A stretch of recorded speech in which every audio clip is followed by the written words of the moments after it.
দর্শক, ঘটনাস্থল থেকে সহকর্মী মামুনুর রহমান জানাচ্ছেন এই বিষয়ে সর্বশেষ। আমি এই মুহূর্তে আছি সচিবালয় ২ নম্বর গেটের সামনে। আপনারা জানেন গতকাল রাতে প্রায় ১৫-২টার দিকে সচিবালয়ের ৭ নম্বর ভবনে আগুন লাগে। আগুন নিয়ন্ত্রণে ফায়ার সার্ভিসের প্রায় ১৯টি ইউনিট প্রায় ৬ ঘন্টা অভিযানের পর সকাল ৮টার দিকে আগুন নিয়ন্ত্রণে আনতে সক্ষম হয়।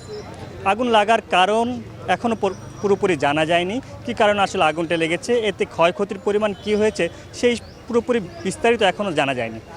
তবে আগুনে নিভাতে গিয়ে ফায়ার সার্ভিসের একজন কর্মী সোহানুজ্জামান নয়ন নামে সে ট্রাকের ধাক্কায় আহত অবস্থায় ঢাকা মেডিকেল নিলে তাকে মৃত ঘোষণা করে। এছাড়া অন্যান্য হতাহতের কোনো ঘটনা আমরা অবধি শুনিনি।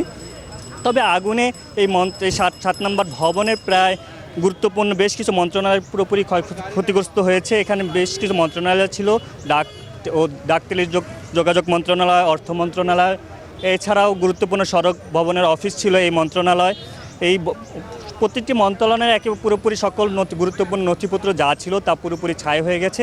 এখানে যারা ছিল তারা আমাদের এমনটি জানিয়েছেন।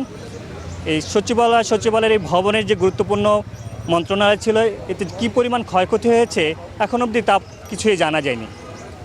সচিবালয় ভবন থেকে এই ছিল আমার কাছে সর্বশেষ।